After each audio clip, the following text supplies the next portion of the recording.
morning.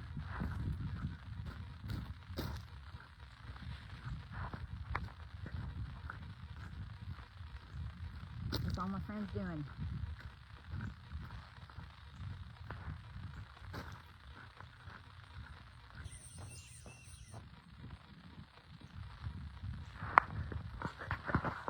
It is hot and muggy. I mean, it's been hot this summer, but it's been muggy.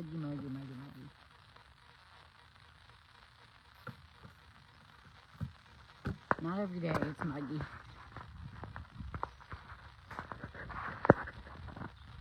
How's it going, peeps?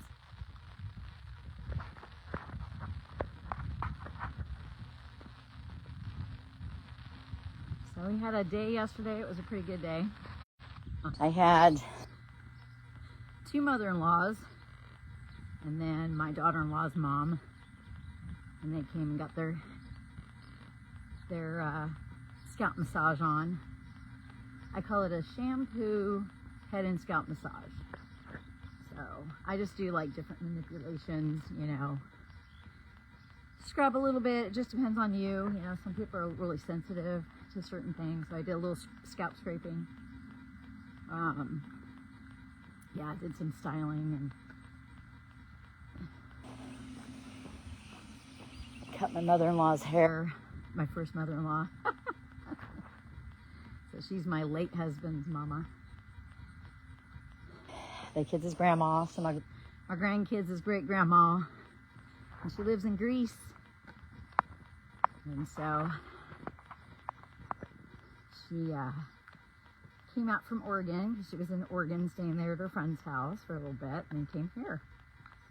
And spent 4th of July with everybody, so it's pretty neat. It's been a gift. It's been a gift having my current mother-in-law.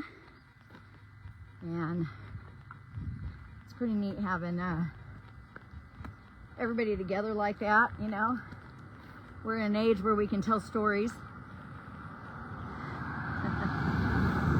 And so we just kind of reminisce. It's pretty neat. And not just reminisce, but I mean, we all just share some stories and do a little talking. And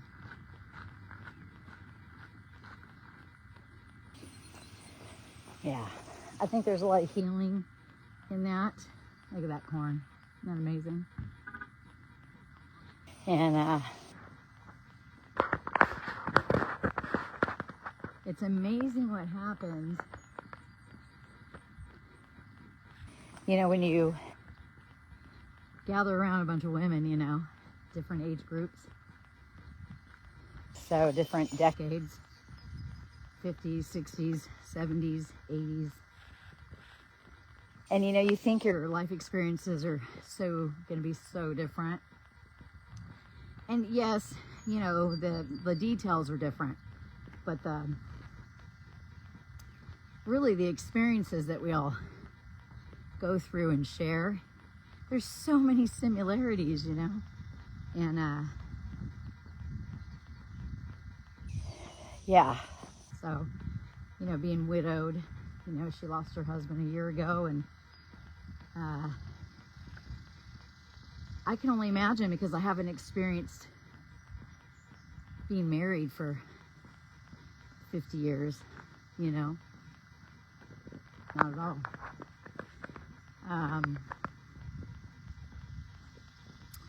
Yeah, I think just I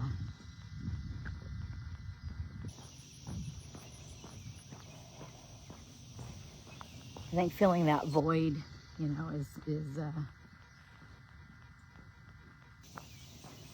probably the biggest challenge. But boy, let me tell you, a lot of my experiences, family is everything. So, you know, if that means grandkids, just being around the grandkids, I mean, for me, it's like I love being around the grandkids and just their laughter and their day-to-day. And you know, we're all working and stuff, but it's nice to be able to be a part of some of their day in and day out stuff, not just the high points, you know, not just birthdays and holidays, but it's nice to be around them.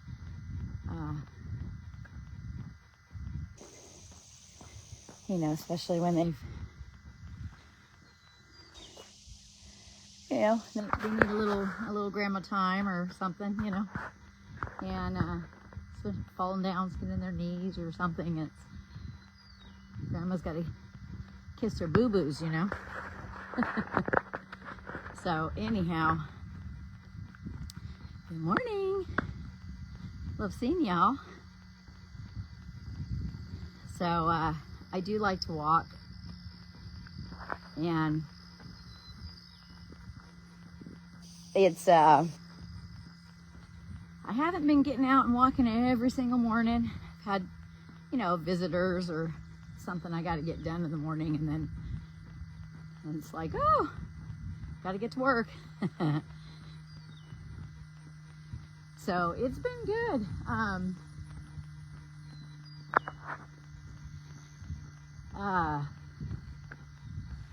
Even with that said, just getting out a little bit like I am right now.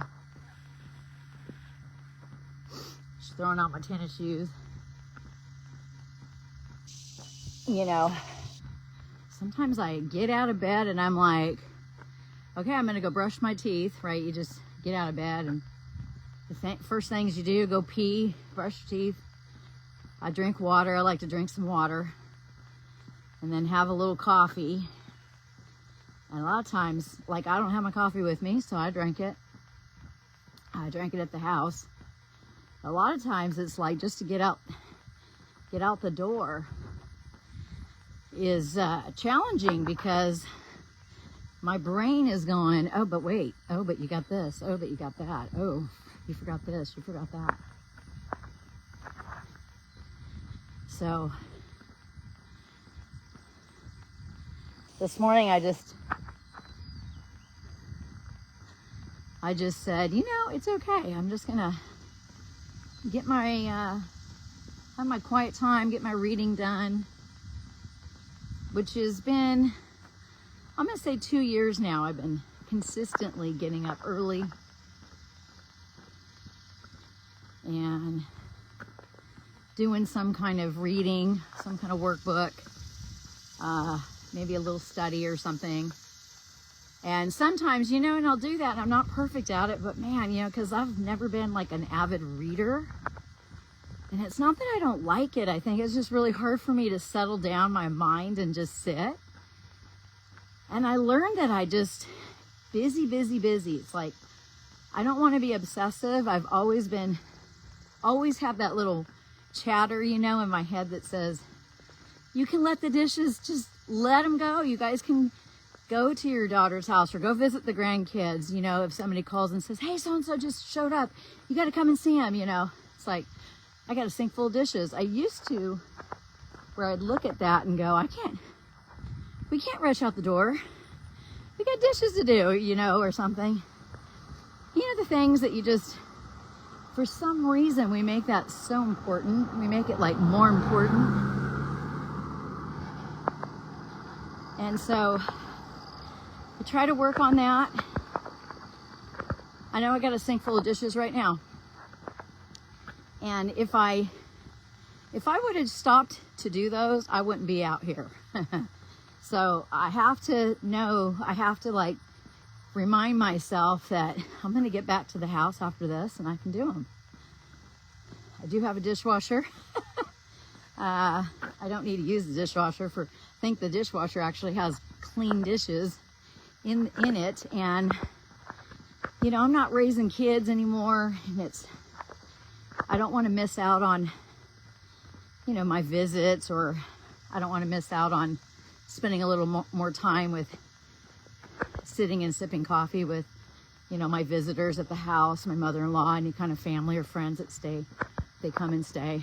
You know, I don't want to miss out on that, but boy, I used to just put those other things first. And I'm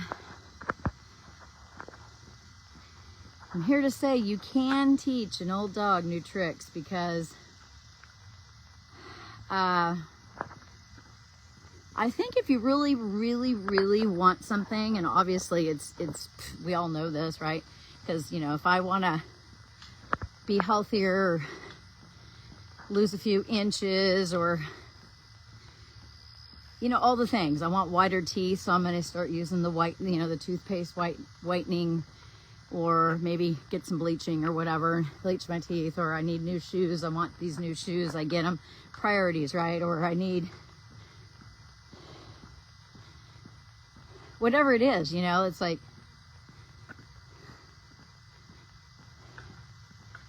I'm like, I need to stay, I want to feel good, and my mind needs to chill out a little bit. So, I need to get out and do some cardio, and I don't want to be indoors, so I don't want to be inside a gym. I'll save that for when the weather's bad. And so, yeah, priorities. And it's those are just examples. Because I'm like, this morning I'm brushing my teeth going, ooh, I need to get some more whitening, you know, stuff. And the dentist had told me, he said, you know, you can use some of that whitening toothpaste, but you can't use that every day because it's very abrasive. And it's got baking soda in it. And you think, how can that be? Which is a little abrasive, and you think that's gentle, but you use it all the time. And of course, my teeth are in pretty good shape, but I'll use that Pro Enamel whitening. And you know, when you're a coffee drinker or a wine drinker and you use that stuff, it absorbs and it makes your teeth, it stains your teeth even worse, because now you're making your teeth more porous. And I thought, okay, that makes sense. Like, you don't think of that. It's like, whoa, that's something I would have never thought of. I'm just thinking, I just want to get rid of these stains, right? So the more you use that stuff, you're actually allowing your teeth to get more stains. So, like, what? Yeah. So, trying to move my arms while I'm walking.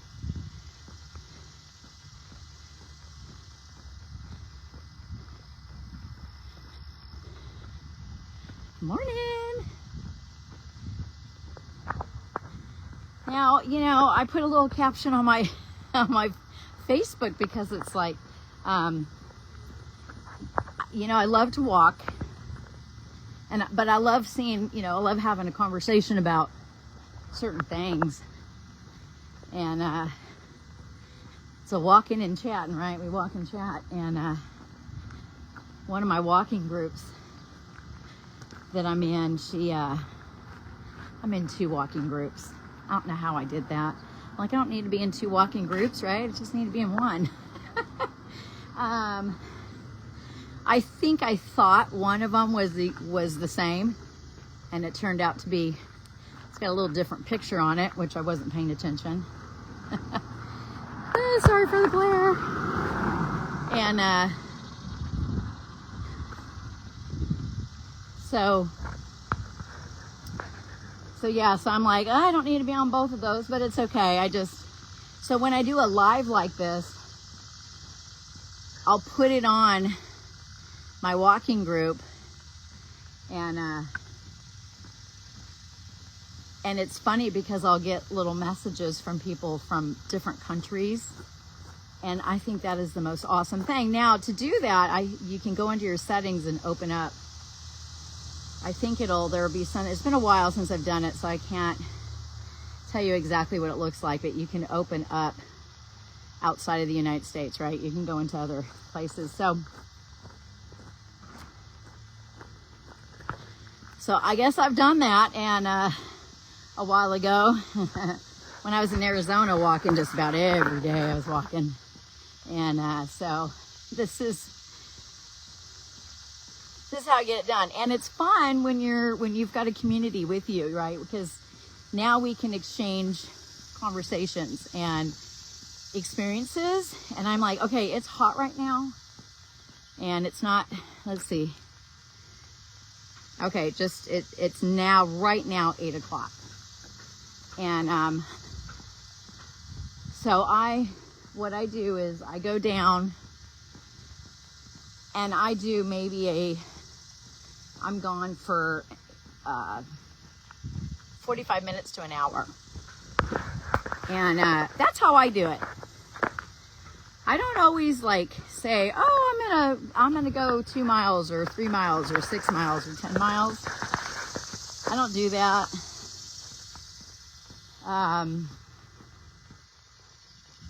Not that, I mean, I sometimes, you know, but I haven't done that in a while. So I used to use the All Trails app, and yeah, and so then that would just show me, you know, how many, it would even show you steps. It'd show you your heart rate. And then it would kind of show you all the other little areas you can go. It was like maps, and it would show you all the different places you could go. You could, you know, like, oh, you know, if you turn a corner, you're going to this trail, and it's like, whoa. I don't think we have anything like that over here. We do have trails, but it's like, you know, down the way, Lafette. We have some other little walking paths around here, but nothing that's I don't think is gonna get your cardio going. I could be wrong though, because I'm still discovering stuff around here. So yeah, so I'm like, I got my black Hoka shoes on. They still got plenty of meat left on them, and my feet feel so good in these guys. Trying to do it to where we can see, but the sun's right there. Okay, I'm left-handed, but I'm holding this with my right hand. It's like, okay, we got this. There's a house being built right there.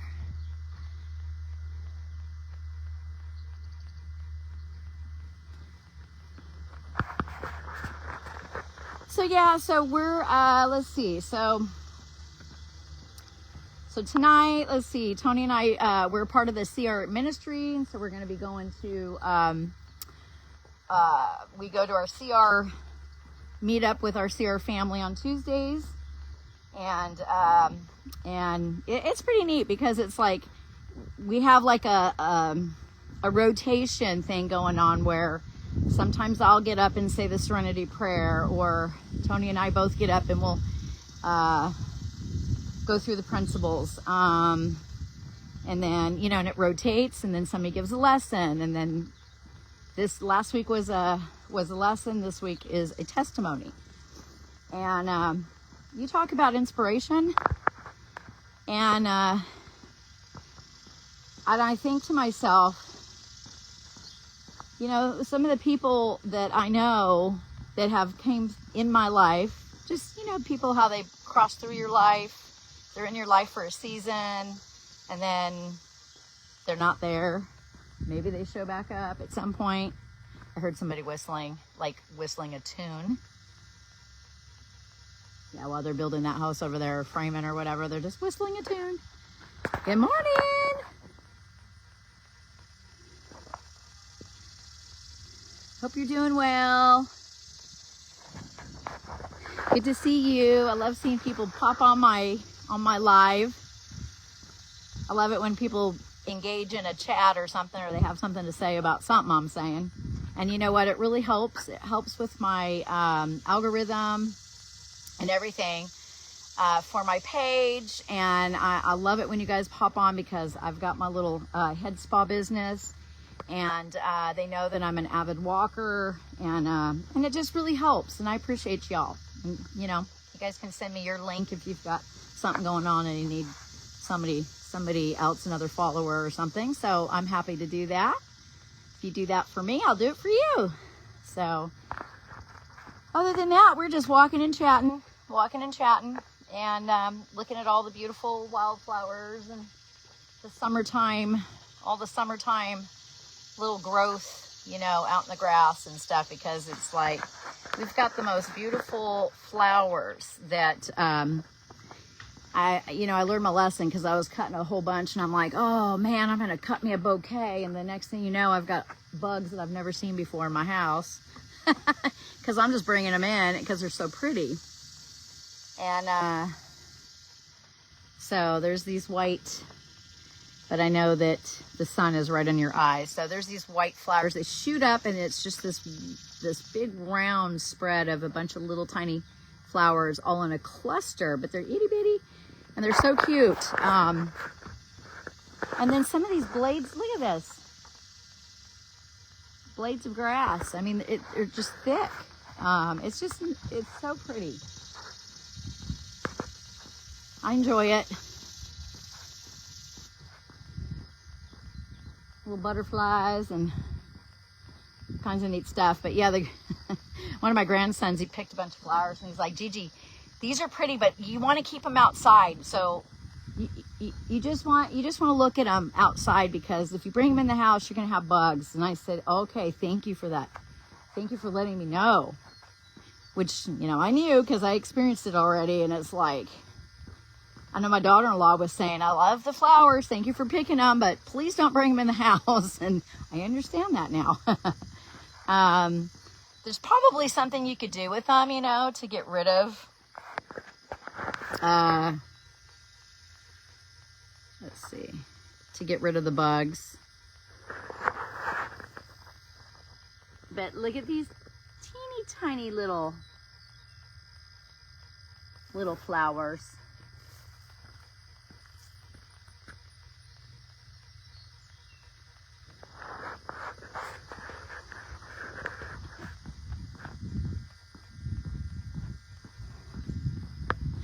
Yeah, it's definitely next level out here in Tennessee compared to. We had wildflowers in Tehachapi too, but they didn't stay bloom. They weren't out as long as I think everything is out here because it's just so green. And I know that there's different varieties of flowers because some of them don't need as much rain, right? So it's like a lot of them they grow in the desert and they grow through a crack in the ground. They grow through something that looks dead and you're thinking, how did that happen? But it's a thing. The desert flowers, were so pretty, especially, what was it? Some of the succulents would just bloom the most beautiful flowers. And it's like, wow, like you would look at it that looked like a cactus or something. And you're thinking, okay, this is definitely rare. It just, to me, it looks like it's just a rare thing, but it happens. And like in Arizona, so from Tehachapi, which is mountain desert, high desert mountains, and you had, we had the wildflowers, the cosmos, the poppies, right? Tehachapi, California is, that was the poppies. You would see more of the poppies if you were like in Lancaster, Palmdale area, out in the Antelope Valley area. And poppies everywhere, and orange, right? And they had, there's a place where you could just go and take your pictures, right? Just sit the kids down in the middle of the poppy field, take the pictures. But it didn't last that long. So it's like once they were bloomed, everybody was out there. It was hard to find a parking spot. It was seriously off the highway. And I want to say Avenue D, you could go down that one, go down Avenue D, but there's so many little shoot off roads off of the 90th in the desert. So, and then you would go, we had them in Tehachapi too, but then you would go to, then in Arizona, you would go and see, like the Cereros, the trees that look like they have arms on them, and they have arms on them, and then and they have pricklies, right? Pricklies all over them, so it's like you don't want to go up and touch one because it'll definitely stab you. There's little tiny like spikes all over Cereros that you don't see, and so you're thinking, okay, this is a spot I can grab onto that, and it'll just get you. And it's so hard to get those needles out, and they hurt, and they can become infected. I think you can even get sick. from them. But so those things will sprout the most beautiful flowers all over. Well, I'm going to say all over, like the arms, like any kind of arm that sticks off of the Sorrero, right? And those things were amazing, because to know that the wildlife, that's where they get their water. And you're thinking, how on earth? Well, they bite into it. They take the flesh off, right? So especially cows and all that, because they're made to be able to do that. And it doesn't bother them to get poked or whatever. It just doesn't penetrate through their hide or their skin. And they will bite a chunk of flesh off, and then inside is like a spongy type thing that is filled with water. So just they collect water over the years, and that's how they get their water. And then beyond that little spongy part, that comes off and it's ribbing. So actually Sorreros are actually like a tree inside. Like you wouldn't think that. I'm thinking it's just this big old spongy, fleshy looking, huge succulent, right?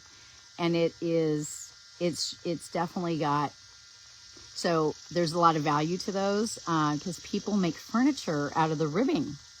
And I don't think there's ribbing. There could be maybe in the arms. So that's something I guess I could look into, because I'm not sure. I'm pretty sure it's just the big stock part of it. And they make lots of furniture out of it. And when I say ribbing, it really is like a bunch of shoots of wood that are just bound together that creates that shape.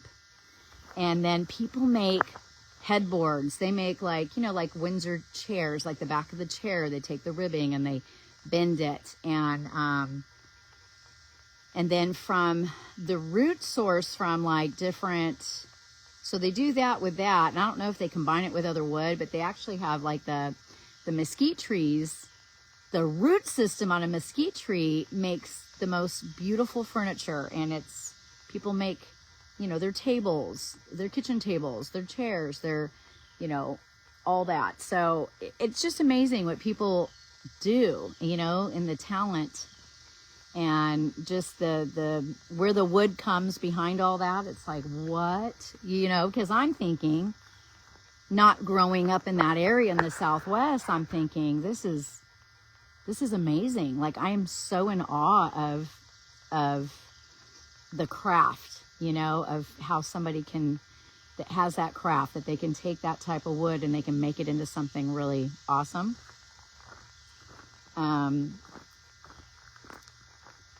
That was an experience to see that. And then I also learned that the Sorreros, you are not allowed, if you see them out out on BLM land, you can't just go out there and cut one down. So they're like the state flower, and it's like you can't, they stay there. But you can grow them on your property. There are farms that grow them, and people pay good money, like probably $5,000. But I heard that it just depends on how big they are and how healthy looking they are, like $2,500 and up.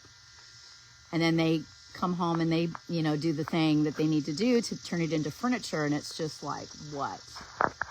It's just amazing to me. So I'm in awe. So, yeah, that was my experience, in Arizona, getting to see all those flowers. And then again, so like in Tehachapi, we got the oak trees. I know we've got white oak trees here in Tennessee. I don't know what different types of oak trees that we have, but, I hear a lot of people talk about white oak. But Tehachapi, oak trees everywhere, right? So furniture, oak, everything is a thing. And lots and lots of furniture made out of oak trees. And I guess it's just where you live. And, of course, I appreciate all of it. Even the walnut furniture, if I see pieces of furniture that are, made out of walnut, and then somebody goes, oh, that's bird's eye or something. I'm like, what? So, and then they'll show me why they call it bird's eye, just the little black specks that look like bird's eyes. And I'm like, that is so amazing. So, I definitely appreciate the fact that there are talented people out there that provide us with beautiful, beautiful furniture. You know, from things that you would just think, well, that's neat, you know, and you just see it and you pass it on by, and you know you're going to see it again, but you don't realize that there's uses for that, you know. And for me, just knowing that animals are going to get their water from that, I think, oh my God, from the Soreros, I think that is amazing. I'm sure there's a lot more that I don't know about as far as, you know, what they do with, or, you know, with a lot of the cactus out there. Because like what is it, the prickly pear cactus?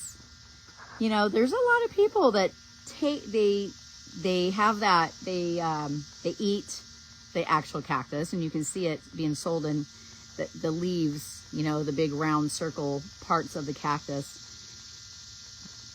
It's a thing. They chop it up and they can throw it in a stir fry. I mean, I've had a piece of it made for me, you know, where it was actually, we were eating the flesh out of it. We were scraping it out because it's been cooked. And scrape the flesh out and then sprinkled like tahini or some kind of seasoning on it. It was pretty good. Or, you know, they use it and they blend it and they'll make drinks and stuff like that. It's unbelievable.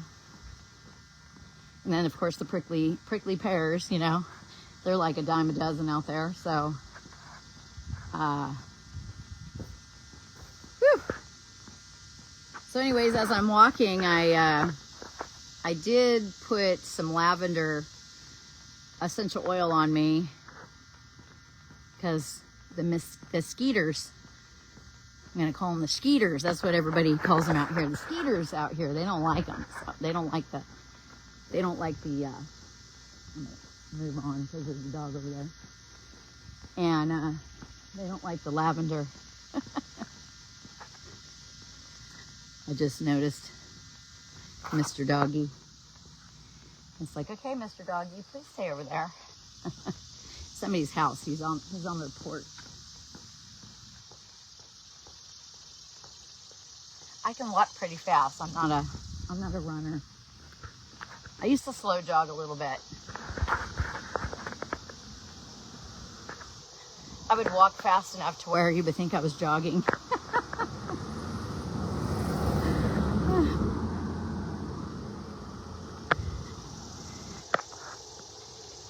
So yeah, anyways, somebody was asking me, where do you walk where you don't have to worry about dogs or whatever, you know, just running loose, and so, or hike. A lot of the places where people hike, they actually have, you know, just less incline, and you can just really go for a nice walk. Now, if you really want to get a good burn, then you can start climbing up some of the trails, you know. Everywhere. People are into a lot of outdoor activities around here, and sometimes you tend to think that everybody's just staying indoors, and they're no different than me. And it was neat to see that there is a huge variety out here, you know, when it comes to the outdoor activity community and stuff. And go ahead. And so we were, you know, people bring their kayaks and stuff, and they find big bodies of water where the creeks, you know, there's little creeks everywhere, just little offshoots. It's like, where's the main river? You know, where's all this coming from? And then you'll find big, huge open spots where you could just get in your kayak and head down what looks to me like a little river. And they call them creeks. And I just like a pond out here. If it's huge and you think, wow, that looks like a lake, they're like, no, that's a pond. And I'm thinking a pond is just like a little kid pool size, you know, type thing, or, you know, something smaller scale. And it's definitely, it's pretty neat to see and hear and learn all the different terminology for things, and you know how you pronounce this little town and that little town. You definitely do not pronunciate every letter. Something that looks like it, you know, if it's a town and it's got an S in it, you would never know it the way they say it. Oh.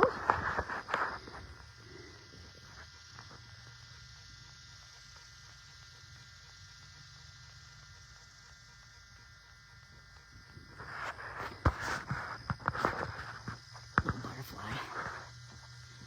Good morning.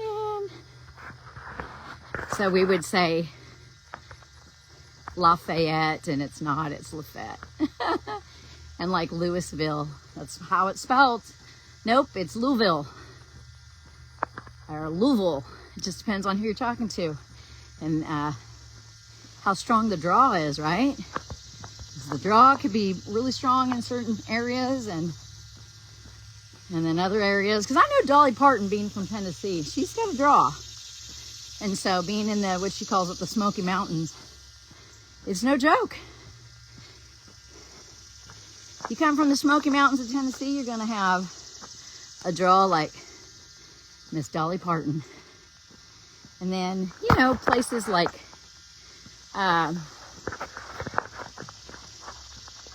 well, around here, there's a lot of people don't really have that. Some people do, but, you know, it just depends on their native origin, you know, where they're originally from, but they're pretty easy to understand. There was a few people, I could barely understand them talking. And then, you know, then they look at us and they're like, well, they'll say, you have an accent. I'm like, really? You know, my dad's family from Oklahoma, but my daddy had a Okie accent because he was there for a long time, and his wife. And but you can understand them now when you go out to Arkansas and different places like that. I just went uphill, so I'm like, I'm heaving, you know. Feels good though, but I'm sweating. Morning. Woo. They had doggies in their car. Arkansas, Lord have mercy. I was traveling, road tripping it out, stopped, went through the McDonald's drive-thru to get me a coffee. I could not understand them. I said, I'm gonna have to pull up to the window. It's almost like, I just need to see you talk so I can understand what you're saying. And it wasn't the speaker. It was like, woo, that was very strong accent. So that's not even the deep south. So the deep south, what is that? Louisiana? Correct me if I'm wrong, or you know, those little areas around there. It's like, what do they call it? The Cajun. They speak Cajun, I guess that's a language. And they mix it in with English, and it's like, I'm sorry, I don't know what you're saying. So I've experienced a lot of that, just getting out and traveling around like I did in my minivan. Got to travel around a lot of different places. It was pretty neat. I'm staying in the States because I was in a women's camping group. It started out, it was a women's nomadic group. And then they branched off and they were doing other things. I branched off with some of the same women that started just an online presence for a camping group, because a lot of us still worked.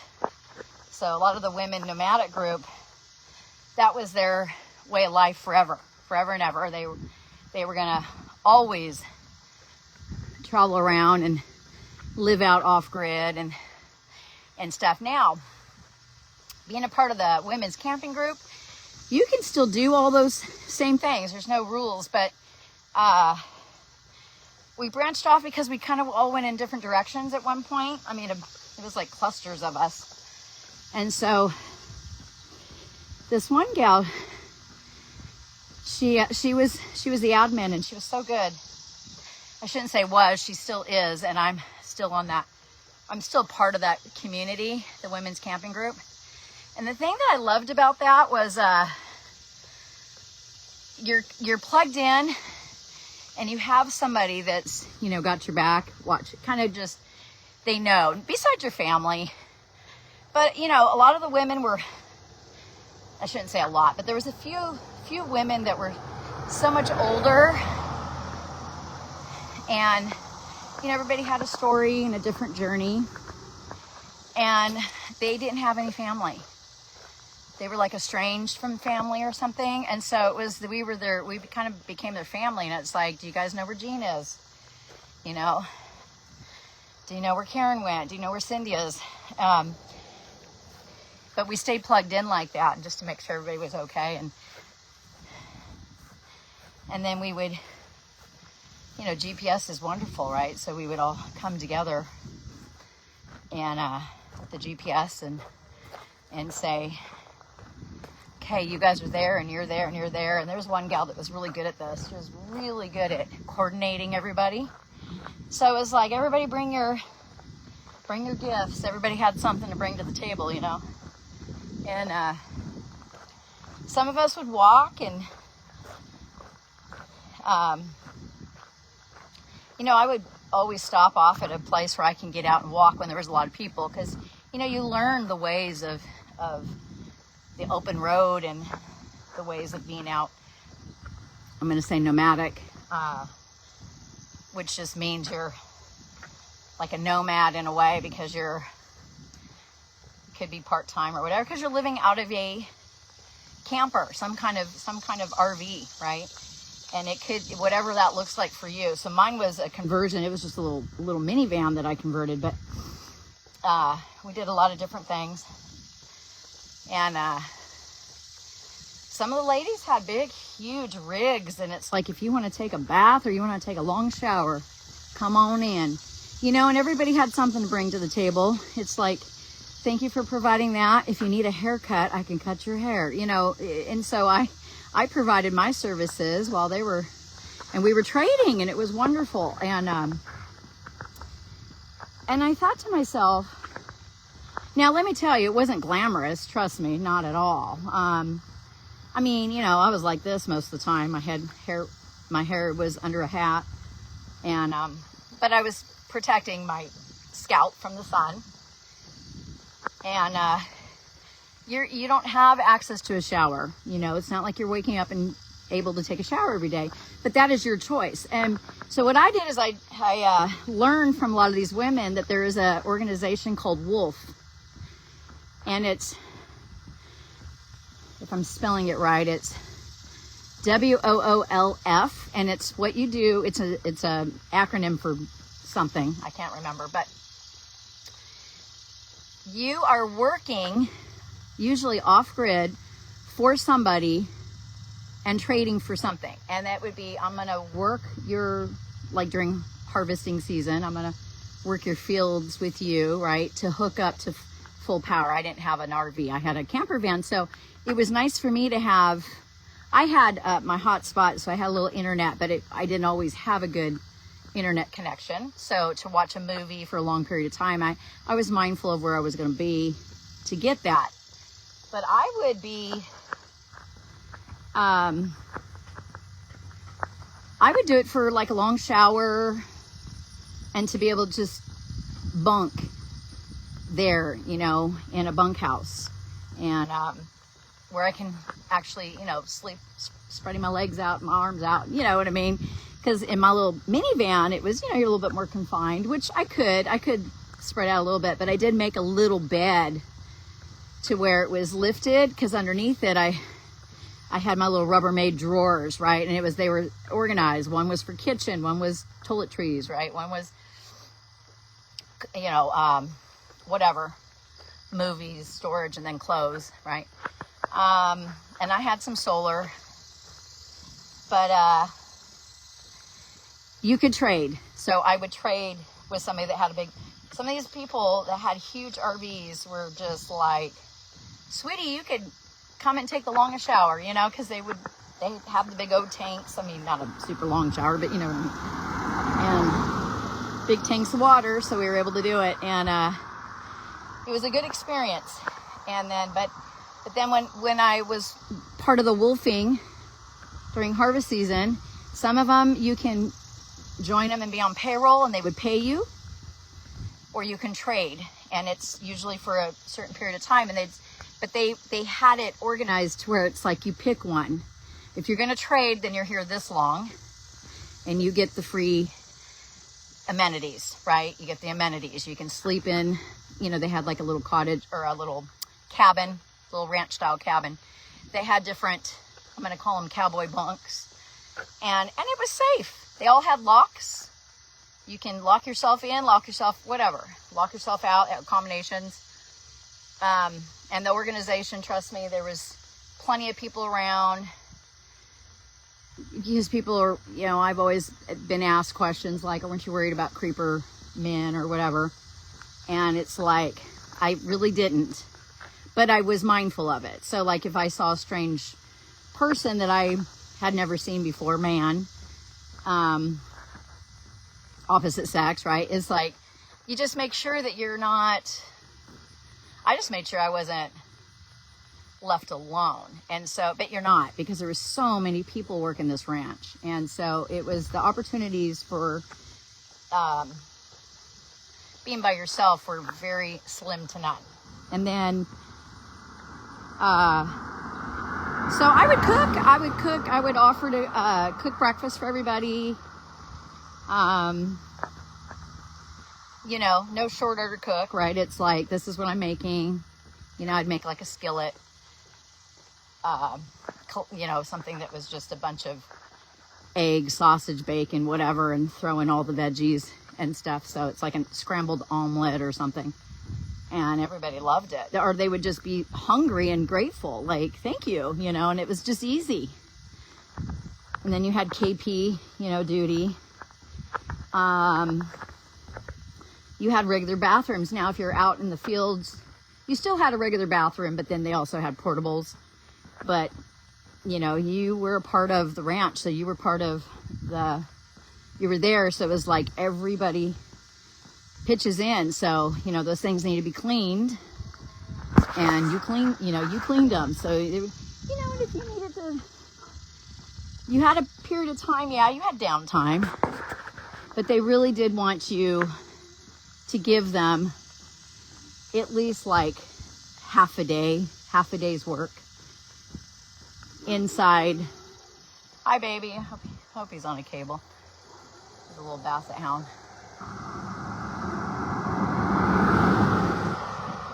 Okay, it's usually on a cable. Okay, I think he is. Hi, baby.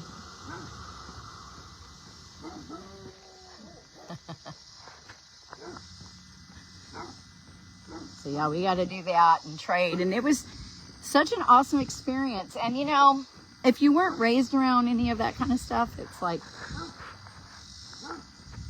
it's foreign. There's a few ladies, especially some of them that had, I'm not stereotyping, but if they had like the big huge RV rigs that was like you're rolling down the road in your house, trust me, it was like Meet the Fockers type situation. And I'm just like, and these ladies were, they wanted to work. I mean, but they were like, just like, this is the hardest work I've ever done. It was probably the first time I ever did manual labor, like hard labor.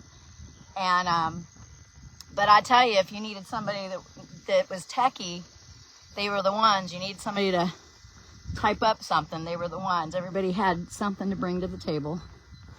And so, then they had animals that you can tend to and take care of and wash and keep clean. And I'm talking pigs and some llamas and sheep and stuff, because everything had a purpose. They used all the wool. The llamas were just there for the wool. They didn't eat them. Or alpacas, actually. They were alpacas, which I can't tell the difference between the two. Maybe one's a little bigger than the other. So,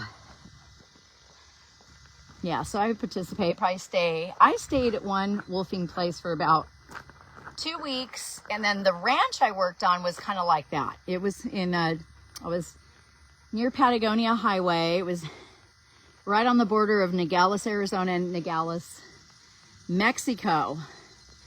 And I met a gal. They had cattle, and I got to, help, gather cattle with them and stuff, and met her. And they had lived there for years and years and years and had a ranch. And so I was like, where do you go to the dentist? And she told me, and it was in Mexico. And that's how you figure that one out. You don't willy-nilly just walk into Mexico and go, okay, I'm going to go to that dentist. You need to know somebody that knows somebody, And so we did that. And but that was seasonal on that ranch, and I had a little stable room, if I wanted it. And and you can have fun and partake in going to, you get invited to go to barbecues and things like that. You get to know people, and some people meet their forever person there, and it's kind of neat. And then you move on. And so, but I ended up finding a little shop, and actually a gal that I met working cattle, she had this, or she knew, or she saw a post, because they were lifting the pandemic, they were lifting that. And so they, so non-essential businesses, right? So being in a salon, or working in a salon, you just didn't do that for quite a while until they gave us the go. And so this mother-daughter had a little salon in this little town, and had clientele, and they were snowbirders. And she's like, it's turnkey, it'll pay your rent.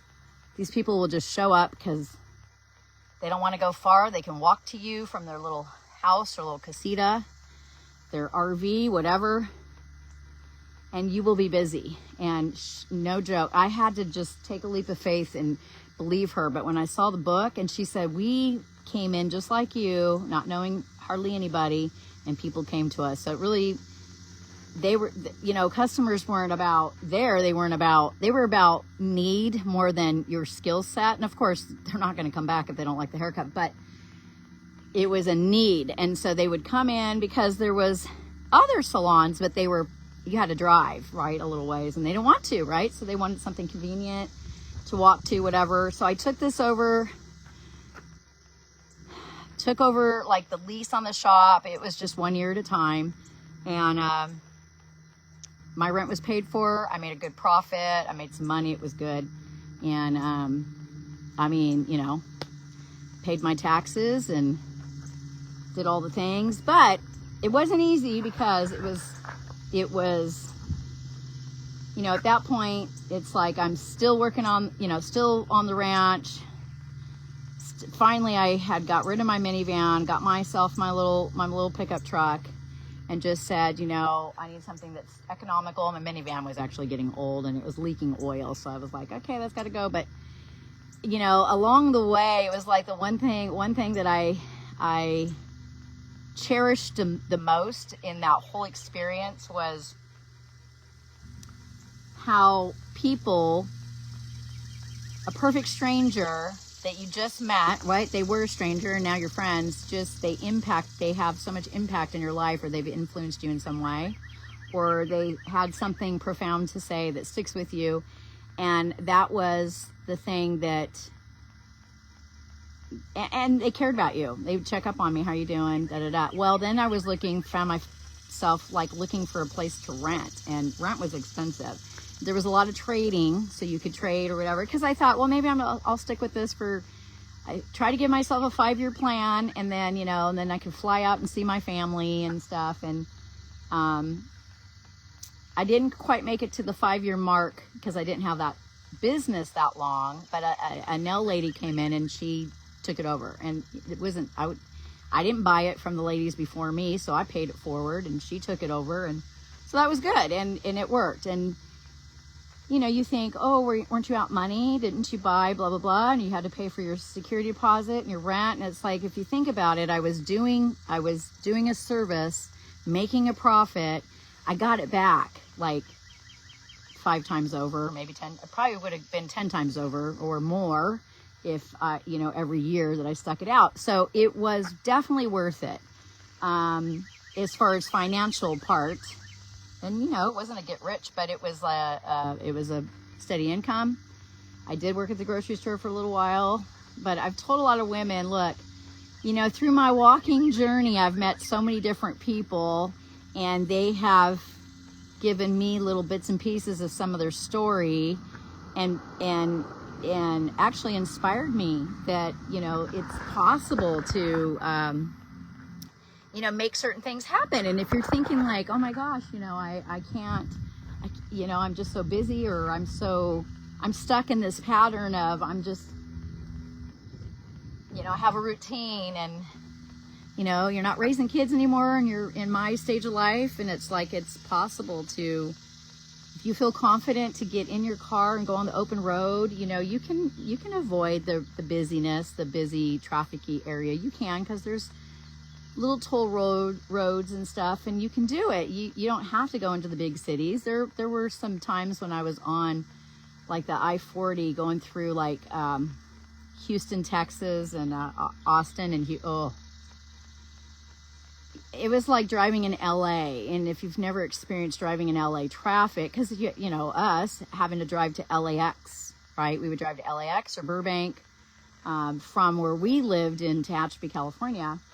Then you've experienced traffic like no other. And so that's not my favorite, but if it's just for a little moment, a little bit of time, that's fine. But I couldn't drive in that, you know, all day. I don't know how people do it when they commute. But anyhow, it's just one of those things that I say, you know, try it, do it, go check it out.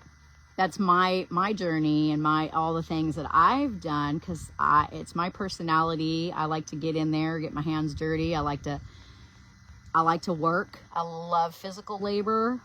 You know, I mean, yes, it's hard. But I love it. And so every single day, physical labor? No, no. But for a short period of time, you can do it. And I'm telling you, you build up a tolerance. You know, it's like with anything else in life, it's, you know, trying to climb that wall. You know, you're doing an agility thing and you're going up, up, up. It's so hard, and you think your body's so heavy. And the more you try, the more you try, the more you try. And you finally get up over it. And then you do it again, and you do it again. It's like you're building up the momentum, and you finally can do it. Doesn't mean that I am you know, a muscly person. Doesn't mean I worked out. It just meant that I didn't give up, and I kept going, and I kept trying. And what is this saying? No pain, no gain. I hate it when people say that when you're trying to do something that's really hard, you know, physically, right? It's like, okay, be quiet, I don't need to hear that. So I'm going to show you something really pretty. And there is a bumblebee. He was on the back side.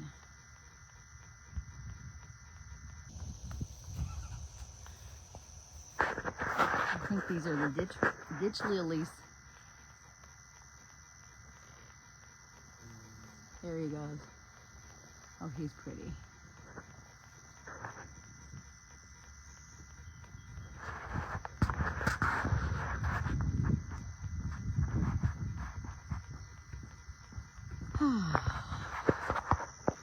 It's a nice walk. So these are the deals that I was telling you guys about that are the flowers I like to pick when they get bigger and they're taller and these become a lot wider, like the size of a saucer, and pick a bunch of them, and boy, but it doesn't look like it, but they have a lot of little bugs inside those little flowers. And so I got to find the secret of how do you, I think you could, you know, when you dry flowers, you put them upside down, right? And so I think I could do that. And when they dry, of course, the bugs don't want to have anything to do with them. So I'm going to have to try that.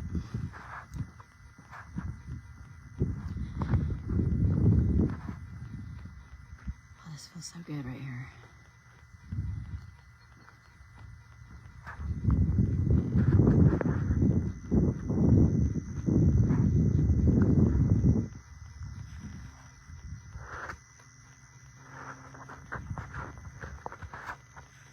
Walking and chatting. Hope you all have a wonderful, wonderful day. And until next time, love to hear from you. See how your day's going. See how you walked it out today. If you like to walk at all, I'd like to hear. All right, talk to you later. Bye, guys.